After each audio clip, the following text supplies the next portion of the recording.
Good morning to all of you. I welcome you all to my channel आओ हिंदी सीखें। हम factorisation कर रहे थे और क्लास 8 के लिए कर रहे थे। आर.डी. शर्मा की बुक से एक्सरसाइज 7.1 हमने कंप्लीट कर लिया था इसके पहले वाले वीडियो में। आज हम करेंगे एक्सरसाइज 7.2, ठीक है ना। 7.2 एक्सरसाइज में आपका फर्स्ट क्वेश्चन है फैक्टराइज द फॉलोइंग। फर्स्ट नहीं कहेंगे, फैक्टराइज द फॉलोइंग के अंदर में ही बहुत सारे क्वेश्चंस हैं, तो चलिए करते हैं वन बाय वन जो भी क्वेश्चन है, ठीक है। पहला क्वेश्चन है हमारा 3x - 9। आपको इसको फैक्टराइज करना है, तो इसके पहले आपने ग्रेटेस्ट कॉमन फैक्टर निकालना सीखा है एक्सप्रेशन का, तो यहाँ भी थोड़ा सा उसे फॉलो करना है और बाकी आगे फैक्टराइज करना है। चलिए देखते हैं कैसे करेंगे हम लोग। 3x - 9 है, तो सबसे पहले आप गेस कर सकते हैं कि इन दोनों में कॉमन फैक्टर क्या है। ग्रेटेस्ट कॉमन फैक्टर 3 दिख रहा है आपको। इसको हम अनदर फॉर्म में ऐसे लिख सकते हैं कि 3x = क्या हो सकता है, 3 × x, है ना। और 9 = हम लिख सकते हैं 3 × 3। तो अब आप देख सकते हैं ग्रेटेस्ट कॉमन फैक्टर 3 है। तो आपको यहाँ पर एक लाइन लिख देना है ये चीज कि the greatest common factor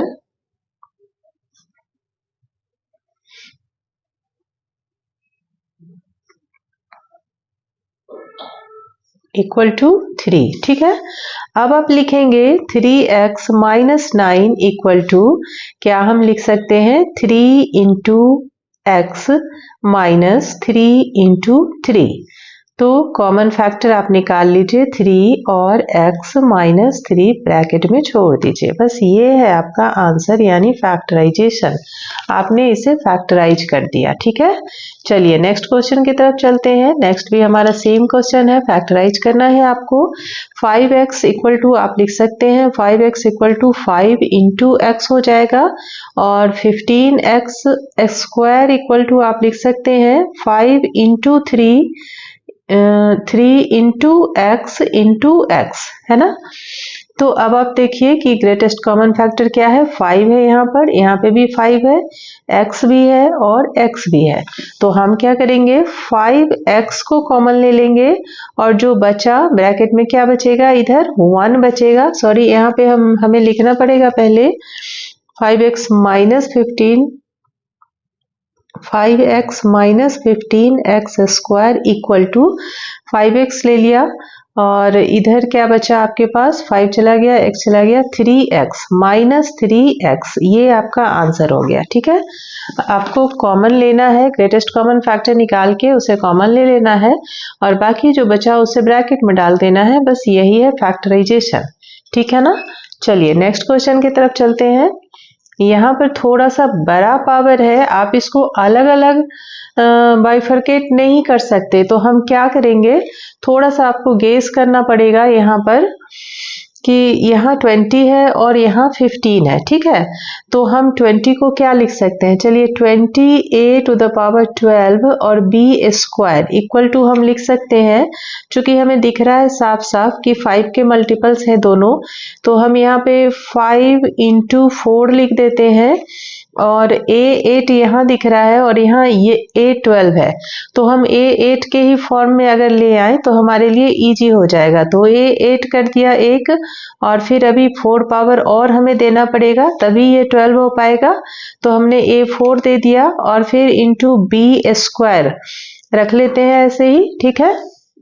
next है आपका 15a8 और b4, ठीक है ना।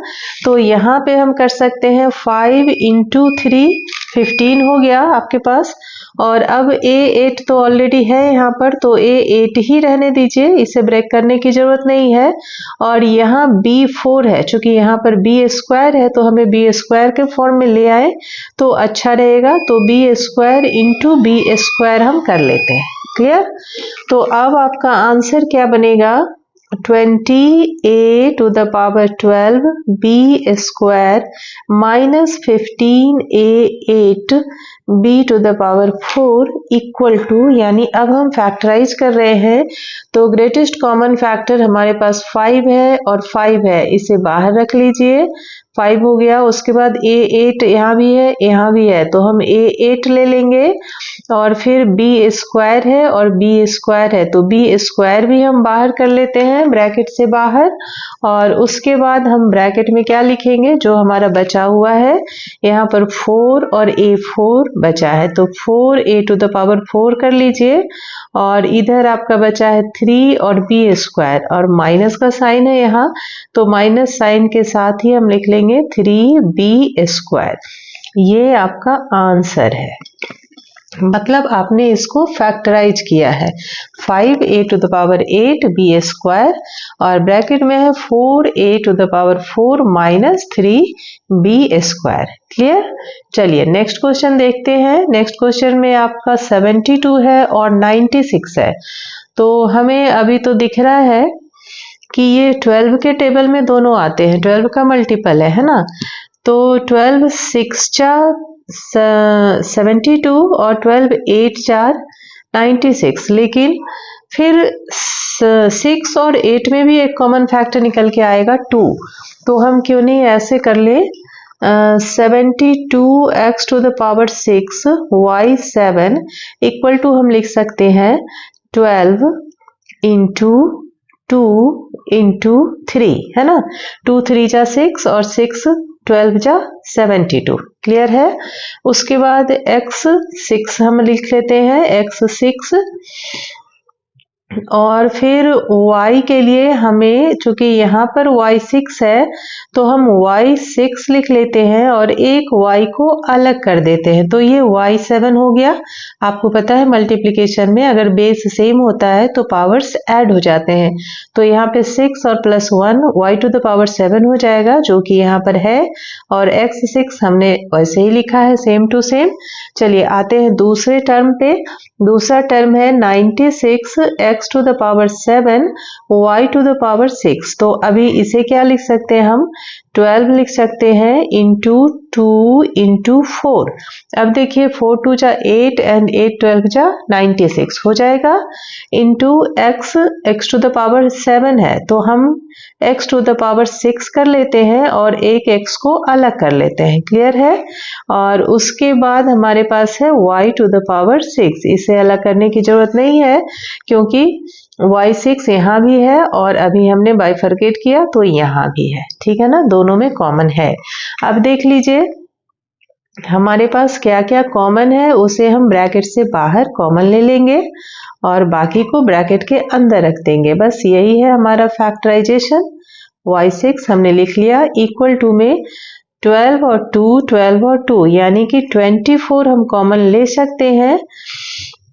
और उसके बाद इधर हम x6 कॉमन ले सकते हैं और y6 भी हम कॉमन ले सकते हैं। बचा क्या हमारे पास, 3 बचा है और इधर केवल y बचा, यहाँ 4 बचा और केवल x बचा, यानी कि हमारे पास अंदर बचेगा 3y माइनस 4x। ये है आपका आंसर, फैक्टराइजेशन। ठीक है ना, क्लियर।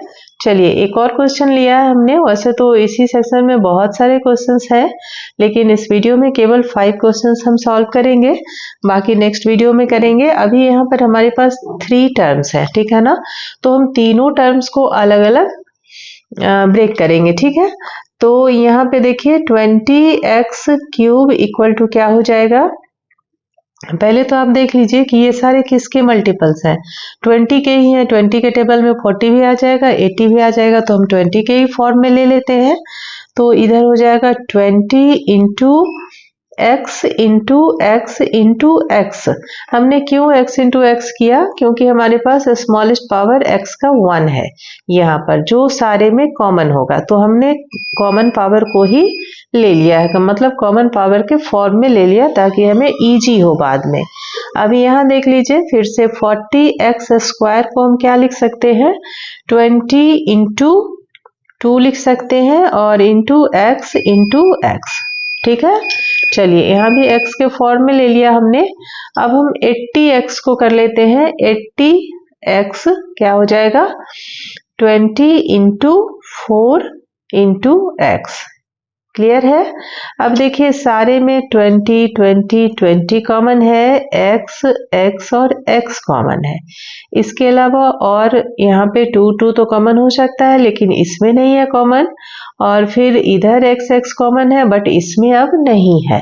तो बस हमारे पास उतना ही कॉमन है, हमें लिखना होगा 20x cube minus 40x square और प्लस 80x इक्वल टू, हम ले लेंगे 20x कॉमन ले लेंगे और बचेगा हमारे पास ऊपर में 2x है तो x स्क्वायर हो जाएगा, और यहाँ पर एक x है माइनस साइन के साथ लिख दीजिए माइनस x, नेक्स्ट वाला प्लस है और प्लस में केवल 4 बच रहा है, ये प्लस है तो साइन हमने प्लस दे दिया और यहाँ पर केवल 4 बचा है तो 4 लिख दिया। तो ये हमारा आंसर हो गया 20x into x square minus x and plus 4, sorry यहाँ पे 2 छूट रहा है, हमारा 2 रह गया, यहाँ पे 2x हो जाएगा। ठीक है 2x, अब सही है, हो गया ये फैक्टराइजेशन। इस एक्सप्रेशन का फैक्टराइजेशन ये हुआ, मतलब आपको सारे फैक्टर्स अलग अलग करके दिखाने हैं, शो करने हैं, और फिर उसमें से ग्रेटेस्ट कॉमन फैक्टर जो भी निकल के आता है उसे आपको कॉमन ले लेना है और बाकी को ब्रैकेट में शो कर देना है। चलिए मिलते हैं फिर नेक्स्ट वीडियो में, तब तक के लिए ध्यान रखिए अपना, बाय बाय।